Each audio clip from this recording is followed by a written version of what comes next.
Et on va plus loin dans l'essentiel à présent avec Marie-Roger Biloa, directrice d'Africa International Media Group. Bonjour, Marie-Roger.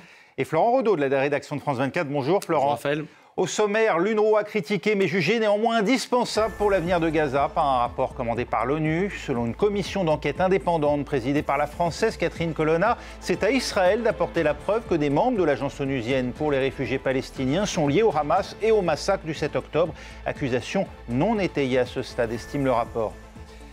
Manifestation au Niger, après la France, c'est la présence américaine qui dérange, alors que les États-Unis ont pourtant déjà annoncé leur intention de retirer leurs troupes sur place, et alors que les pays du Sahel enregistrent plusieurs échecs dans leur lutte anti-djihadiste. C'est tout de suite, on va plus loin dans l'essentiel.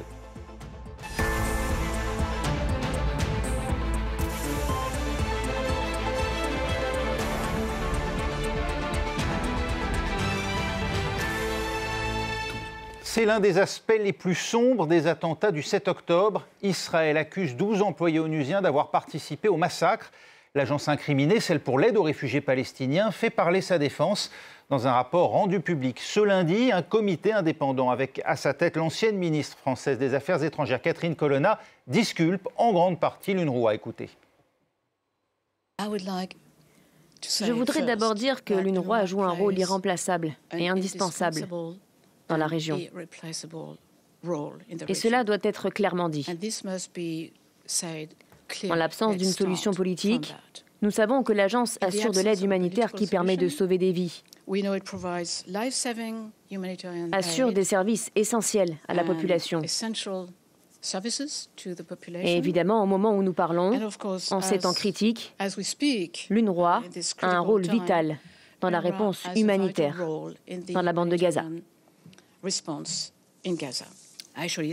L'UNRWA devrait probablement disposer d'un système plus développé que les autres organisations ou agences des Nations Unies. C'est une nécessité compte tenu de l'environnement très difficile, de la complexité et de la difficulté de la situation dans laquelle ils opèrent et le caractère unique de leur mission.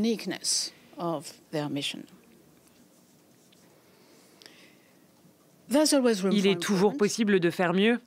Ainsi, des problèmes liés à la neutralité persistent et c'est la raison pour laquelle cette mission a été créée. La direction Jérusalem, où l'on retrouve Claire Duhamel pour France 24. Claire, précisons les accusations dont doit se défendre l'UNRWA. Israël accuse des employés de l'agence d'avoir prêté main forte aux terroristes du Hamas et du djihad islamique le 7 octobre, et va même plus loin puisque l'UNRWA serait une sorte de nid d'agents militaires du Hamas.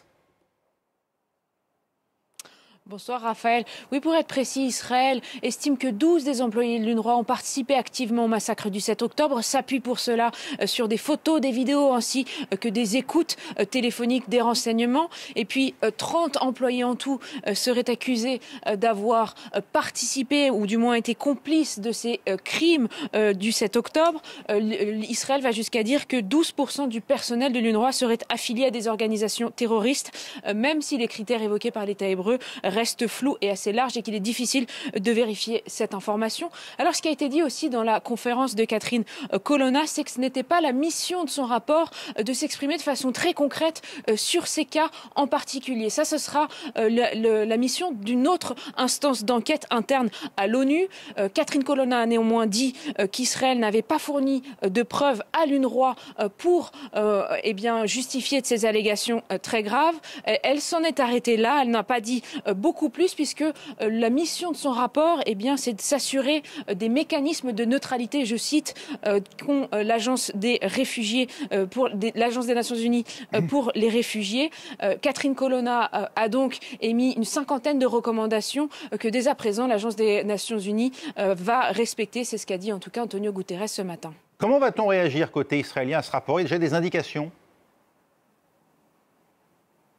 À l'heure actuelle, pas de réaction officielle côté israélien puisque ce rapport vient juste d'être publié. Seules les Nations Unies ont pour l'instant réagi. Ce matin, Antonio Guterres qui dit qu'il respectera ses recommandations.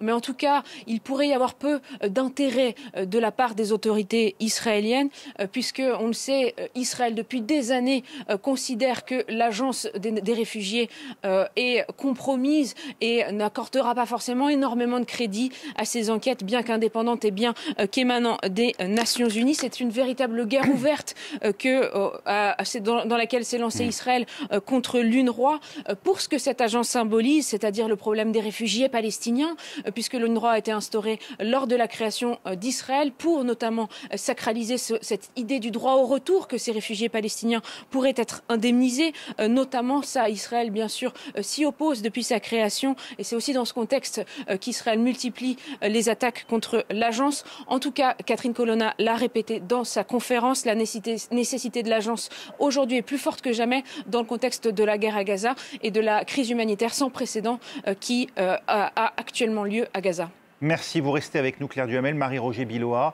On assiste à une lutte autour de l'existence même de l'UNRWA, c'est cela qui est en jeu? Mais à 100%, comme l'a rappelé la correspondante en Israël, on voit que les accusations d'Israël ne sont pas étayées, ça a été dit.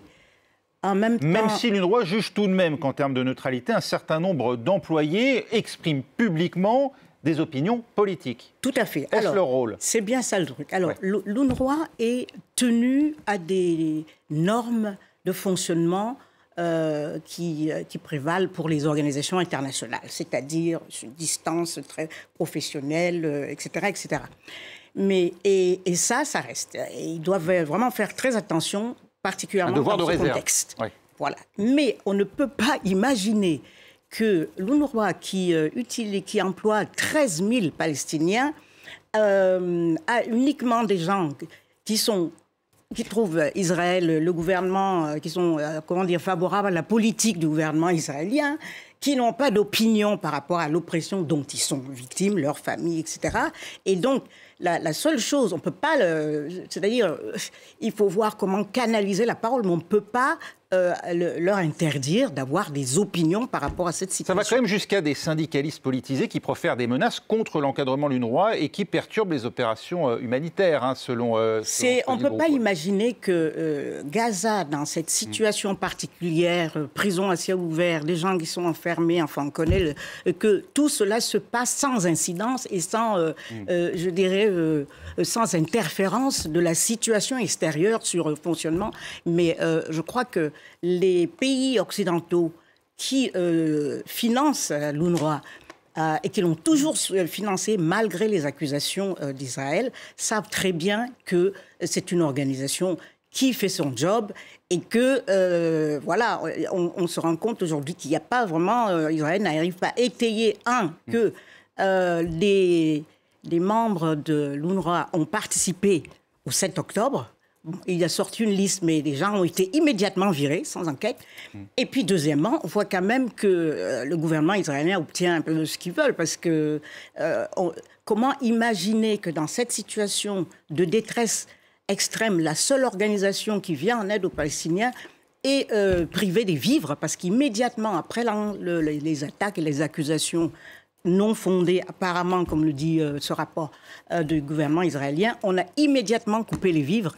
Il faut dire quand même qu'il y a deux pays, le Canada et la Suède, qui ont repris les financements de l'UNRWA. Florent Raudot, s'agissant des deux accusations les plus graves, hein, c'est-à-dire ces 12 membres présumés de l'UNRWA qui auraient participé aux attentats du 7 octobre et ces quelques 450 agents militaires du Hamas qui seraient membres et donc activistes qui participeraient en tout cas aux activités humanitaires de l'UNRWA, le rapport estime qu'il est du devoir d'Israël aujourd'hui d'étayer ces propos, d'apporter la preuve de ces accusations. Alors ça va me rappeler mes années de droit, mais la charge de la preuve incombe à l'accusation. On le sait, c'est donc à Israël, évidemment, de prouver tous ces faits. Finalement, ce rapport Colonna, c'est un peu la question du verre à moitié plein ou à moitié vide. Il nous parle de l'UNRWA qui a mis en place un fonctionnement robuste pour assurer sa neutralité. On nous parle, dans le même temps, de problèmes de neutralité. De quel problème parle-t-on? Est-ce que le problème, c'est d'avoir participé de près ou de loin aux attaques du 7 octobre? On n'est plus là dans le problème, il faut là convoquer le cadre légal.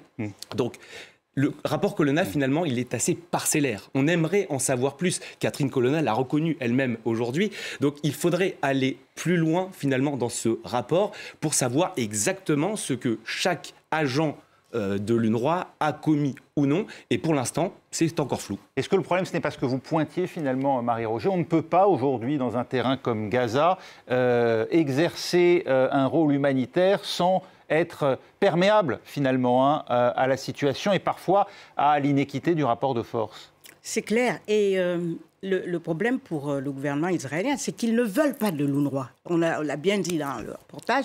Ils n'en veulent pas pour une raison essentielle, c'est que l'UNRWA perpétue ce système, le statut de réfugié à vie des Palestiniens de génération. Qui est inacceptable pour Israël parce qu'il signifierait la destruction d'Israël en tant qu'État juif. Voilà, ça signifie que d'abord, il faut, si vous restez dans le statut de réfugié, il y a sans doute des indemnités à payer un jour et il faut relocaliser les réfugiés un jour, etc. Donc c'est une épine au pied, c'est quelque chose de menaçant par rapport au projet d'implantation israélienne dans certains territoires. Donc c'est ça le problème de fond. Donc on a vu également que c'est au moment où le tribunal, la Cour pénale internationale, disons, brandissait des accusations de risque de génocide contre Israël, qu'on a sorti l'accusation que plusieurs... l'UNRWA aurait prêté main forte. Ils auraient même été trempés dans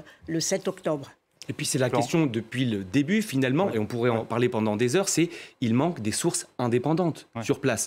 On le sait, il manque de journalistes. Voilà, il n'y a pas de journalistes. Donc finalement, ce rapport a été commandé par l'ONU, fait par l'ONU. On sait la bisbille qu'entretiennent Israël et l'ONU depuis plus de 6 mois. C'est aussi l'impossibilité pour quiconque ne prête pas d'une manière ou d'une autre à un certain stade allégeance au Hamas de pouvoir travailler aussi dans de bonnes conditions à Gaza. Absolument, mais c'est une requête qu'on fait finalement depuis nous, les journalistes, depuis longtemps. Il faudrait laisser entrer des journalistes pour aller vérifier aujourd'hui ce que nous disent le rapport de l'ONU. On rappelle quand même les chiffres qu'a donné Claire. Jusqu'à 12% du personnel qui serait peut-être impliqué de près ou de loin dans des attaques. 30 autres également qui auraient aidé ou facilité. Les accusations sont lourdes, mais Catherine Colonna l'a dit, son rapport finalement ne peut pas tout prouver aujourd'hui.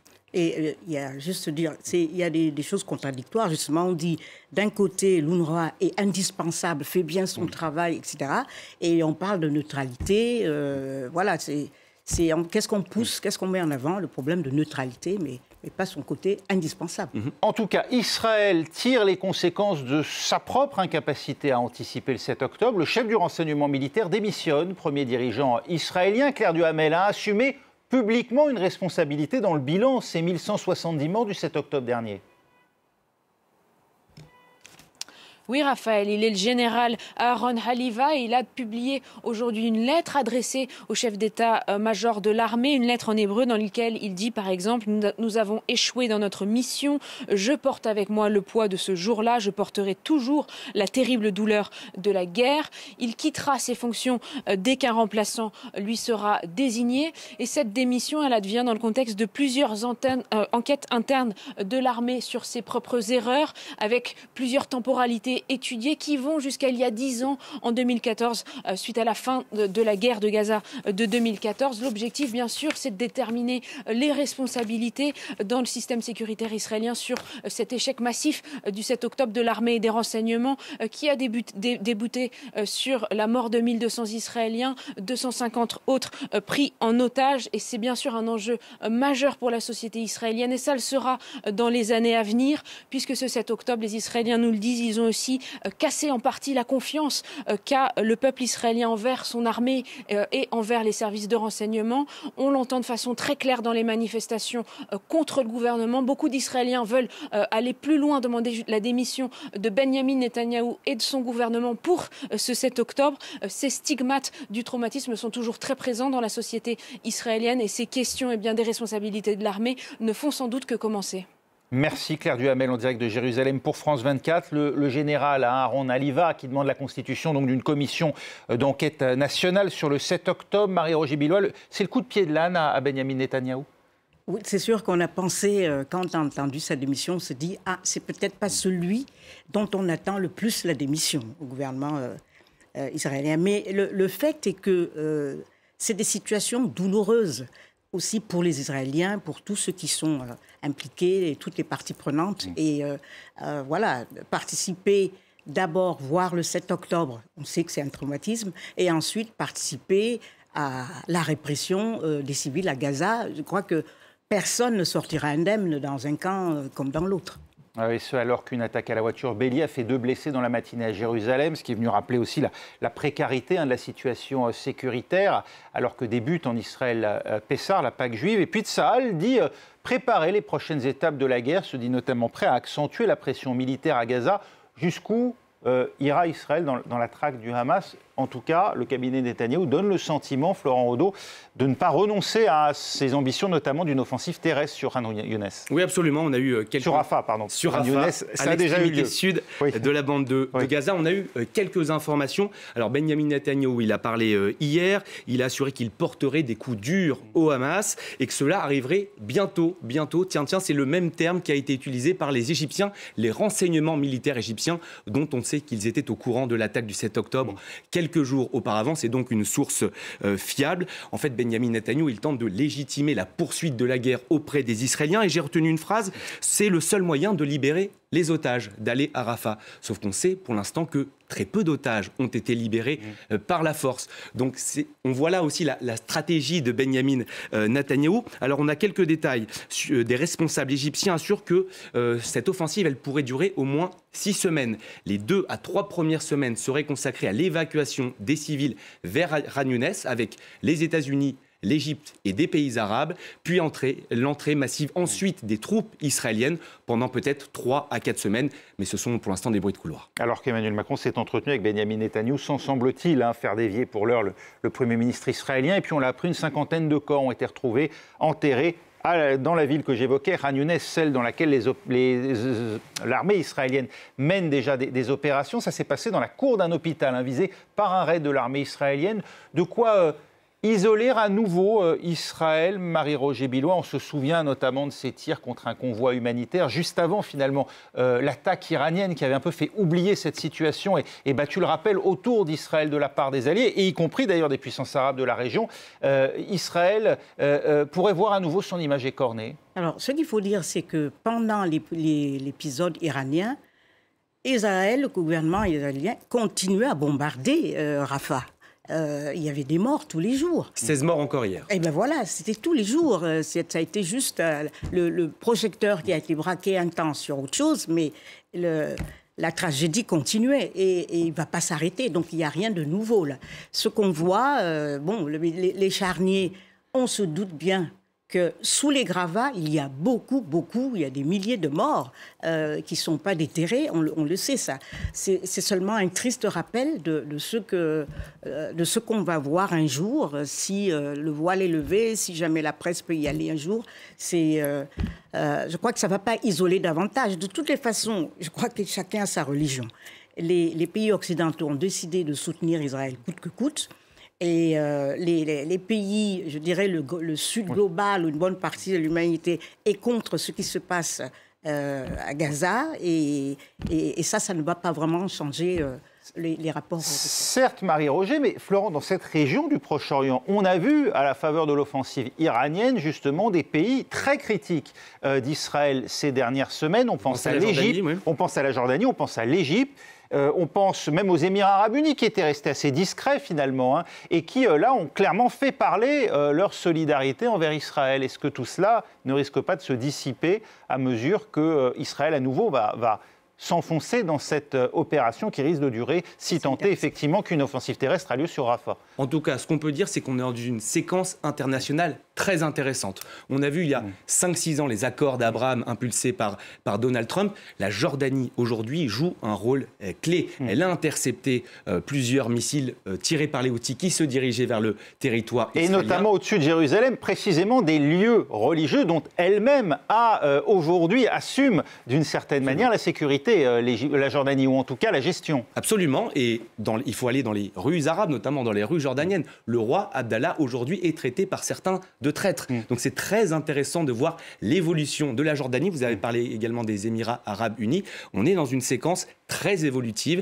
et il faudra voir. Vous avez parlé de est-ce que Israël sera plus isolé avec ce rapport. Il faudra voir ça dans les prochaines semaines. C'est de la politique très fine, très subtile. Merci beaucoup Florent Rodeau d'avoir été avec nous. On va continuer, on va plus loin parce qu'on va s'intéresser à présent au Niger où des centaines de manifestants ont défilé hier dans les rues d'Agadez pour exiger le départ des soldats américains sur place.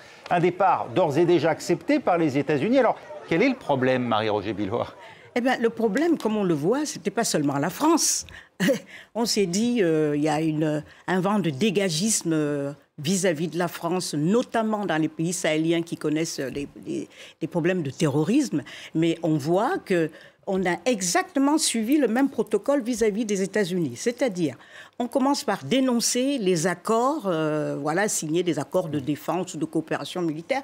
Ensuite, il y a des gens dans la rue qui leur demandent de partir. Et puis, en troisième phase, ils plient bagages. Donc ça, on voit que ce n'est pas seulement la France, on voit aussi les États-Unis. En fait, il y a un désir de Russie actuellement qui est très très clair dans ces pays-là. Mais au-delà de ça, je parlais de dégagisme, mais il est également sur le plan, j'allais dire, civil, pas seulement dans les gouvernements militaires. On a vu au Sénégal, et là, c'est l'exemple que je crois que les gens veulent regarder, pas les coups d'État militaires et puis la privation des libertés. On voit ce qui se passe au Mali et puis tout ça qui s'enfonce dans la débâcle. On a vu qu'il y a aussi une forme de révolution par les urnes, à condition justement que les élections se passent comme au Sénégal. Comme au Sénégal. Et là, on voit aussi, et je ne serais pas surprise qu'au Togo aussi, il y ait un mouvement. Même si ça ne se passe pas à l'instant, même si ça ne se passe pas tout de suite, mais le fait de changer de république, de passer d'un régime présidentiel à un régime parlementaire, sans même publier le texte, sans que les gens aient vu le texte, savoir ce qu'il y a dedans, juste parce que le président togolais veut rester au pouvoir, je crois qu'il y aura des répercussions beaucoup plus graves qu'on ne pense. Parce qu'il y a un vent qui tourne, et ça ne concerne pas seulement la France, les États-Unis, mais ça concerne un peu l'avenir des peuples africains. Alors ce départ français puis maintenant américain, c'est le choix du régime militaire, arrivé au pouvoir, vous venez de le dire, par un coup d'État, celui du 26 juillet 2023, moins d'un an, un pouvoir qui va donc se retrouver seul face à la menace djihadiste. Avec quels moyens? Écoutez, Wassim Nass nous parlait de l'aide de la Turquie à travers ses drones. On a vu que, par exemple, l'achat de drones turcs, que ce soit par le Niger, le Mali ou le Burkina Faso, n'est pas suffisant en soi pour combler le départ des forces françaises et maintenant américaines. Et là, on va voir sur des photos une des plus grandes attaques au Tillabéri, donc de l'État islamique. Donc, malgré la présence des drones, ça n'a pas été, l'attaque n'a pas pu être contrée. On parle de plus d'une trentaine de morts. Au même titre, aussi au Tillabéri, et c'est intéressant à savoir, Al-Qaïda a mis plusieurs IED, donc engins explosifs. Il y a même des engins explosifs qui étaient posés à quelques kilomètres de Niamey. Donc les deux groupes qui sont en guerre sont en compétition aujourd'hui au Tillabéri et ailleurs au Niger, comme ils le sont au Mali et au Burkina Faso. Voilà, au Mali, plus de 110 civils sont retenus depuis 6 jours par les djihadistes présents dans le centre du pays. Et puis voilà, il y a également, effectivement, on vient de l'entendre, au Niger, c'est mort. C'est suffisant, Marie-Roger, l'aide que peut apporter aujourd'hui à travers les drones la Turquie ou les promesses de mercenaires russes? Eh bien, disons que je crois qu'ils seront... il faut reconnaître d'abord que la Russie a eu des résultats en Centrafrique. Là, qu'on les aime ou pas, on sait qu'ils ont beaucoup réduit l'impact et la portée des groupes rebelles qui semaient la terreur. Et bon, et puis à part, évidemment, ils maintiennent au pouvoir le président Touadéra. Je crois que c'est ça qui l'intéresse davantage. Mais au-delà de ça, les pays qui font appel à la Russie commencent déjà à avoir des doutes certains. On a vu au Mali, il y a une ville, la ville de Kidal a été libérée avec le soutien de la Russie, mais on voit que la situation sécuritaire a recommencé à s'enliser, que l'image générale n'a pas été modifiée beaucoup. Et on voit également que sur le plan des libertés individuelles, sur le plan du processus politique, ça se détériore, puisque maintenant les militaires la junte militaire veut faire de la politique tout seul. Voilà. Ils ont exclu les partis politiques, la presse, la société civile. Donc, je crois que ce ne sont pas des modèles qui sont très enviables. Mais au-delà de ça, je voulais juste dire que les Américains, on ne s'en rend pas compte toujours, parce qu'ils ne sont pas très transparents sur la question. Ils ont aussi beaucoup de sites militaires, parce qu'il y a, voilà, il faut faire la différence avec des bases, des garnisons, il y a différentes formes. Et c'est là qu'on découvre, par exemple, bon, dans les pays francophones, on sait pour le Sénégal et le Tchad, mais on sait par exemple qu'aussi au Cameroun, il y a 3 sites militaires américains, dont un à Garoua, parce qu'ils aiment surtout des sites pour les drones. Oui. Donc ils sont assez... Et en plus... Là, la France ne veut pas partir vraiment ou veut partir. On a vu des choses un peu contradictoires, notamment avec son envoyé spécial au Tchad qui disait on veut rester, les troupes françaises veulent rester. Mais les Américains, eux, sont vraiment dans l'offensive. Ils veulent multiplier le nombre de bases. Ils ont beaucoup de contacts avec des pays qui pourraient les accueillir. Il y a encore beaucoup de réticences. Mais ils sont vraiment dans une dynamique de conquête de bases militaires. Merci infiniment. Marie-Roger Biloa, on va plus loin, c'est terminé. Vous étiez face à Florent Redeau ce soir, à suivre dans 4 minutes un nouveau journal. Ce sera toujours l'essentiel sur France 24.